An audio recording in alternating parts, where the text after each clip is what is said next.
Bonjour à tous, Alexandre. Alors aujourd'hui, on va continuer l'étude qu'on avait initiée la dernière fois, donc sur le livre Le Consolateur, qui a été canalisé et écrit par Chico Xavier, et qui en fait a canalisé son propre guide qui s'appelait Emmanuel. Et donc Emmanuel nous a laissé pas mal de connaissances et d'informations qu'on va continuer à étudier ensemble. Alors on a vu la première fois le chapitre La vie du livre Le Consolateur, et donc là on va voir le chapitre Sentiment. Alors le premier enseignement qu'on nous donne est lié à l'intuition, ou en tout cas ce qu'on appelle ici le génie. Et donc c'est quelque chose qui s'acquiert au travers de différentes incarnations pour acquérir des expériences qui vont nous faire grandir et qui vont en fait nous faire passer un peu pour un paria, ou en tout cas on va être mis de côté au travers des différents groupes qui sont déjà constitués sur Terre. Ces êtres-là sont rejetés, ils ont souvent un niveau spirituel qui est très élevé, et sur Terre ils sont très souvent jugés et condamnés. Alors un petit peu comme on l'a vu avec Jésus, hein, c'est un exemple. Par contre, une fois que ces mêmes êtres en fait qui l'auront jugé et condamné seront de l'autre côté, ces mêmes êtres-là vont l'aduler là-haut. En fait, quand ils seront remontés, ils vont comprendre leurs erreurs et disons que les choses vont changer au niveau du ressenti et du jugement. Alors ensuite, on nous parle de l'antipathie envers certains êtres, en fait. C'est-à-dire que naturellement, on va avoir un certain rejet ou un dégoût envers certaines personnes qui de notre entourage ou des gens qu'on va croiser dans la rue. Alors ce qu'on nous explique, c'est que c'est souvent lié à des anciennes expériences terrestres qu'on aurait pu vivre avec cette personne, et donc c'est un certain ressenti, ou en tout cas des choses qu'on n'a pas pardonnées en fait dans d'autres vies, et qui nous font en fait juger automatiquement la personne en face de nous. C'est un petit peu notre intuition qui nous guide un petit peu derrière ça. Donc c'est là où en fait on nous dit qu'il faut nous libérer de ces amertumes passées, donc en fait on nous apprend qu'il faut bien sûr pardonner pour se libérer de ce genre de choses, et de s'affranchir un petit peu de ces liens qu'on aurait pu entretenir dans d'autres vies, pour voir l'autre comme un frère qu'on doit aimer. Alors on nous explique également donc, que les liens familiaux se créent dans l'au-delà avant incarnation, qu'ils ont été choisis pour en fait transcender certains liens qu'on aurait pu contracter dans d'autres vies, certaines amertumes, certaines problématiques, par rapport donc au nouveau rôle qu'on va incarner sur Terre lors de notre incarnation, tous en famille bien sûr, quand on se sera retrouvés, et pour justement, on va ensuite garder ces liens qu'on va ensuite entretenir. Donc ce seront des liens fraternels qui seront durables, hein, une fois qu'on aura vécu ce qu'on aura à vivre.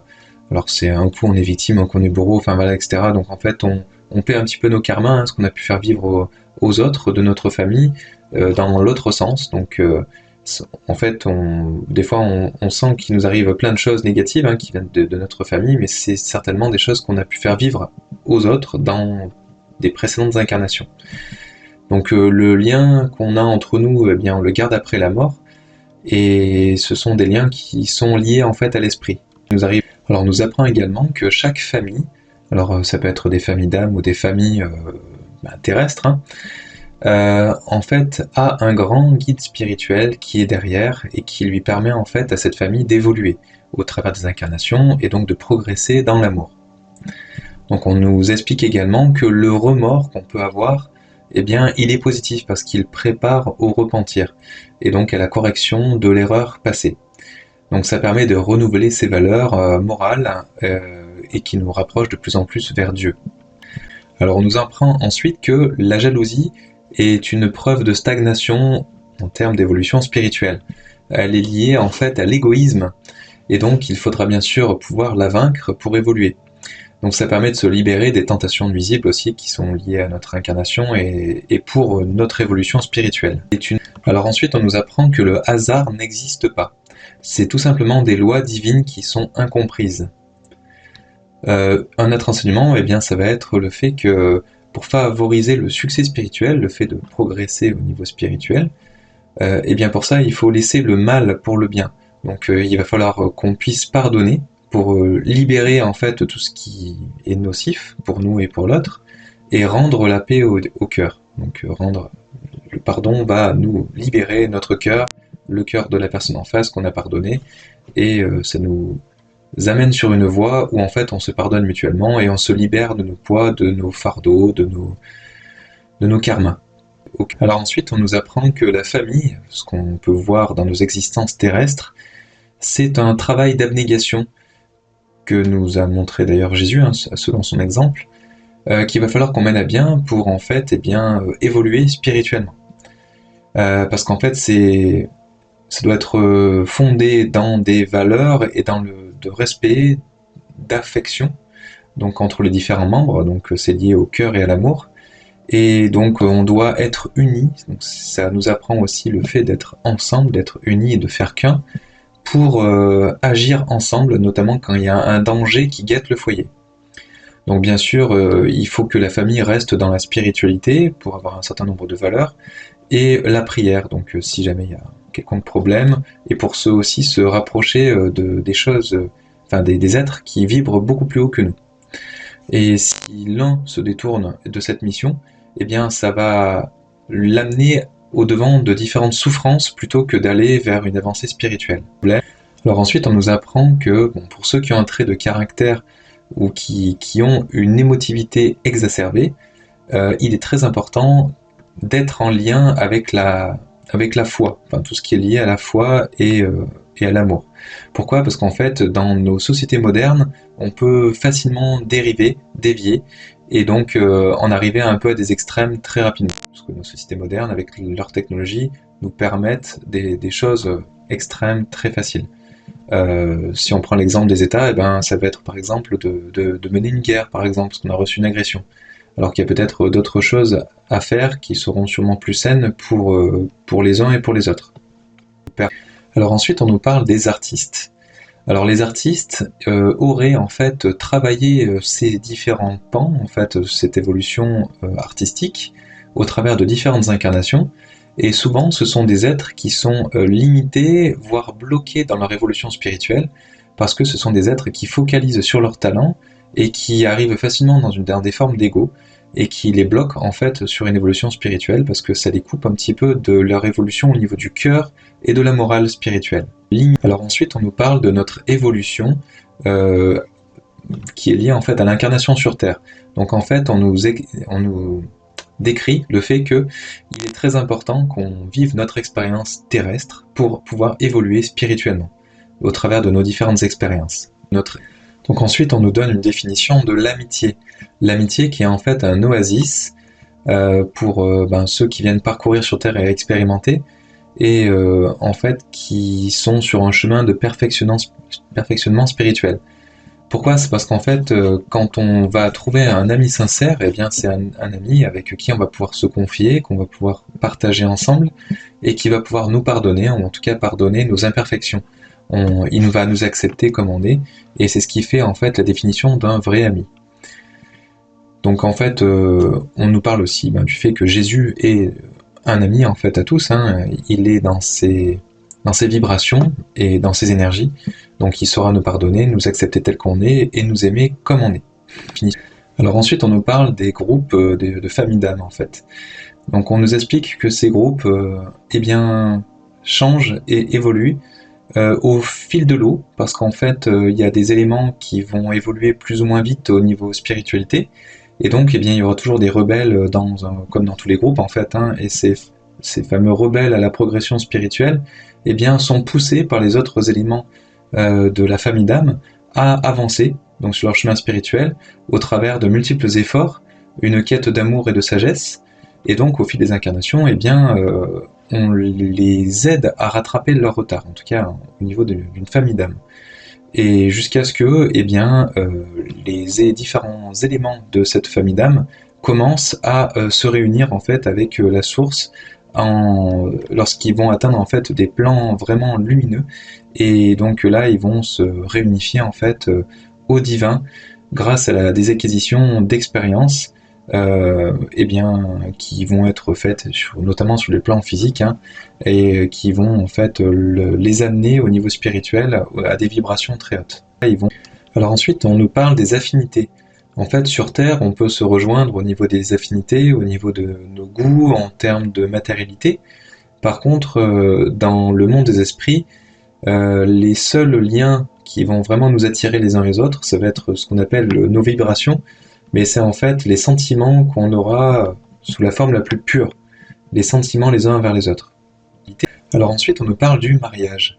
Donc le mariage, en fait, a été décidé avant de s'incarner sur Terre, dans le monde des esprits, entre les différents êtres. Donc souvent, alors ça peut être pour expier certaines choses, parce que vous avez un karma ou quelque chose en fait à régler avec la personne avec qui vous êtes marié, et vous êtes poussé en fait dans votre vie pour y arriver. Donc soit en fait vous allez être poussé par votre propre intuition et vous savez que vous avez à vous marier avec l'être en question, enfin l'un ou l'autre, hein. Soit en fait pour les êtres qui ne sont pas assez évolués pour reconnaître la personne avec qui vous devez vous marier, eh bien vous allez être guidé par des grands guides, des êtres de lumière, qui vont en fait vous pousser à aller vers l'un ou vers l'autre, alors par ce qu'on appelle des hasards, hein, entre guillemets, pour rencontrer en fait l'homme ou la femme de votre vie. Donc le mariage, donc ça peut être un lien expiatoire, mais ça peut être aussi pour accumuler des valeurs à l'occasion de missions qui sont en lien avec la famille, hein, qu'on va pouvoir constituer, ou le couple en tout cas, pour régénérer et sanctifier certains liens. Alors ensuite, on nous parle de la colère en fait comme un frein au niveau évolution spirituelle. On nous explique que la colère ne résout rien, elle ne nous fait pas du tout progresser, c'est une expression qui est assez grossière au niveau de la vie terrestre. Et en fait, c'est plutôt au contraire quelqu'un qui est serein en toute situation, qui va eh bien, être un peu un guide lorsque ça ne va pas bien aller, et vers qui on va se tourner, et qui va en fait permettre d'initier certains sentiments un peu purificateurs, et plutôt que la colère. Alors que les colères impulsives sont souvent un poison pour l'âme, et au niveau relationnel, hein, le fait de s'énerver contre quelqu'un, ça n'améliore rien, ou bien au contraire. Donc plutôt que de se fragiliser et affliger d'amers ressentiments les uns envers les autres au travers de la colère, il faut apprendre à la canaliser et à la contrôler. Alors ensuite, on nous parle de la relation de l'homme envers tout ce qui est relation sexuelle. Donc comme quoi c'est quelque chose qui est indispensable dans une vie humaine, parce qu'il y a un certain caractère sacré derrière qui est simplement de donner la vie et d'avoir eh bien, une évolution spirituelle avec la famille qu'on peut engendrer avec tout ce qui est relations sexuelles, et que bien sûr il y a toujours des dérives hein, qui peuvent être derrière. Donc on nous apprend qu'il y a des dérives qui peuvent nous donner certains karmas, donc notamment tout ce qui est ça peut être l'intelligence, le pouvoir, la fortune, qui peuvent nous conduire, en tout cas c'est un potentiel, à avoir des karmas, mais le fait d'user et abuser de tout ce qui est sexuel, ça peut aussi en contracter. Donc c'est-à-dire des dettes après à payer plus tard, ou dans d'autres vies, ou dans cette vie. Donc c'est là pour des êtres en fait qui usent et abusent un petit peu justement des relations sexuelles. Alors ça peut être par exemple parce qu'on se prostitue ou ce genre de choses, hein. Eh bien, on va nous faire comprendre au travers de différentes expériences, ça peut être notamment ce qu'on appelle payer des karmas, hein, que ce n'est pas le but en fait de se prostituer ou autre en fait, hein, et que le sexe sert à autre chose.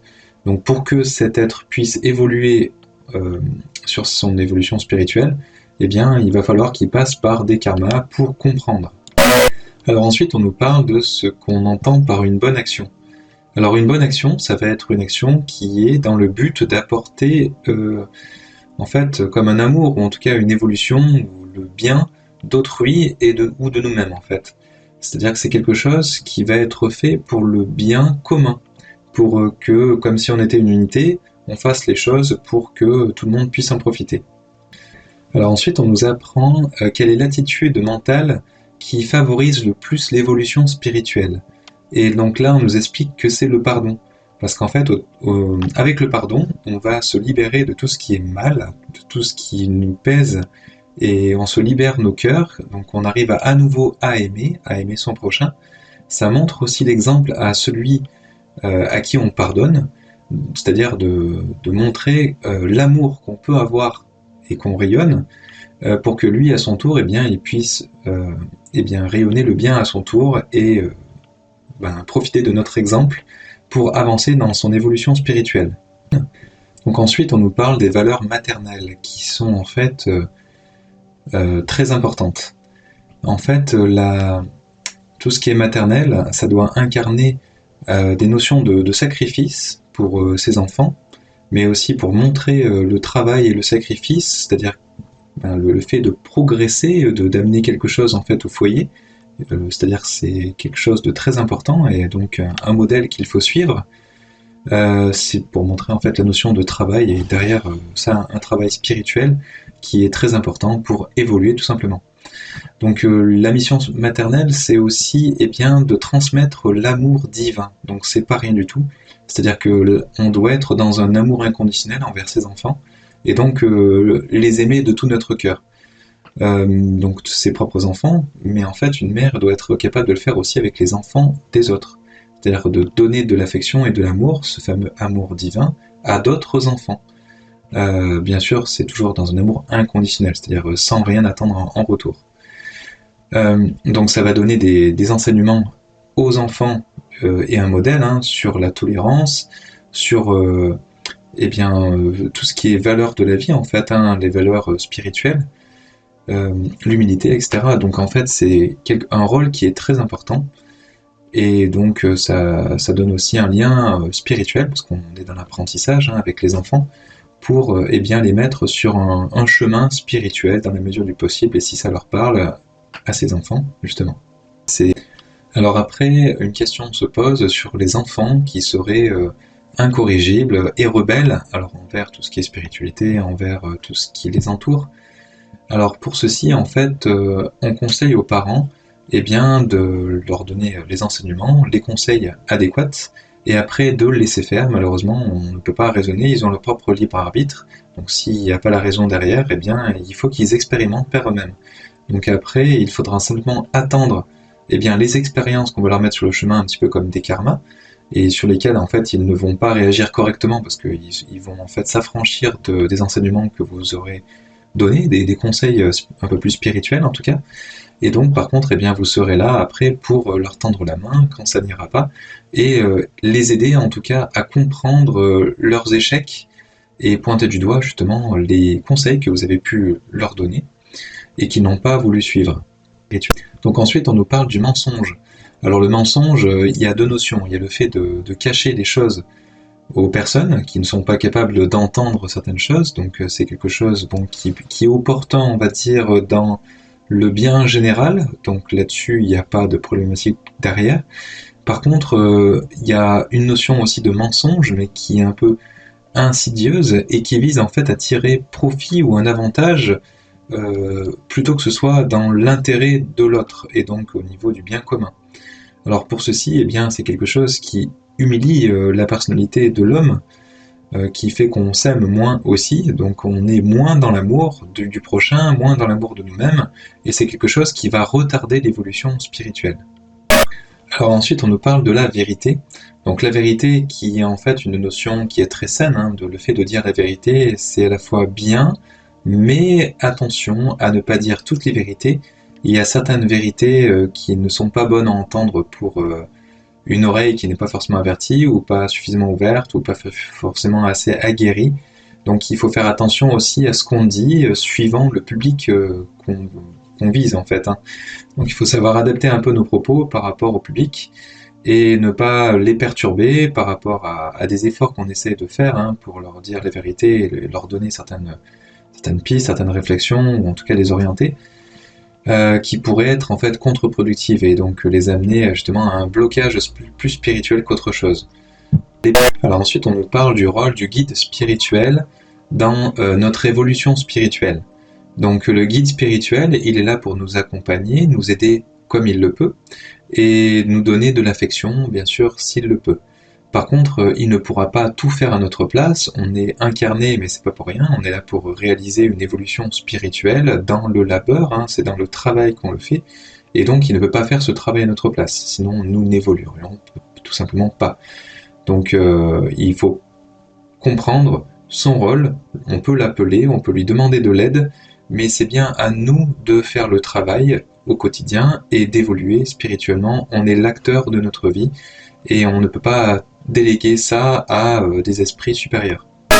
Alors ensuite, on nous rappelle un petit peu le rapport qu'on doit avoir avec les autres, donc avec une phrase qui nous avait été donnée par Jésus et qui était aimer l'autre comme soi-même. Donc pour ceci, en fait, on peut tous faire à notre niveau une petite introspection avant de réaliser une action ou tout simplement de prendre la parole. C'est se demander en soi-même, eh bien, est-ce qu'on souhaiterait que l'autre le fasse envers nous, avant de faire quelque chose envers l'autre. Donc posez-vous bien la question à chaque fois pour être sûr que vous soyez dans quelque chose qui soit bienveillant de manière un peu globale. Alors ensuite, on nous parle de comment est-ce que les guides reçoivent nos prières.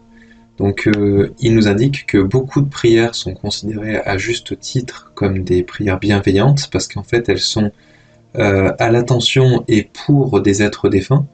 Mais malheureusement, la majorité, c'est plutôt des prières pour satisfaire des vices qu'on a sur Terre, des vices plus matériels qu'autre chose. Et donc, bien sûr, il ne peut pas y répondre favorablement parce que ça entacherait un petit peu notre évolution spirituelle. Donc là, eux, ils sont présents pour nous aider à évoluer spirituellement. Donc bien sûr, il ne peut pas être contre-productif et donc répondre à nos prières dans un sens qui ne serait pas favorable. Donc l'étude de ce chapitre se termine. On se donnera rendez-vous pour terminer donc ce livre et cette étude avec d'autres chapitres. Merci en tout cas de nous avoir suivis. Merci de nous laisser un pouce bleu si vous avez apprécié ce contenu. Merci de nous laisser un commentaire si vous voulez réagir et nous faire un petit coucou ou simplement nous remercier. Et merci de vous abonner si vous voulez être informé de nos prochaines vidéos. À bientôt. Au revoir. Chapitre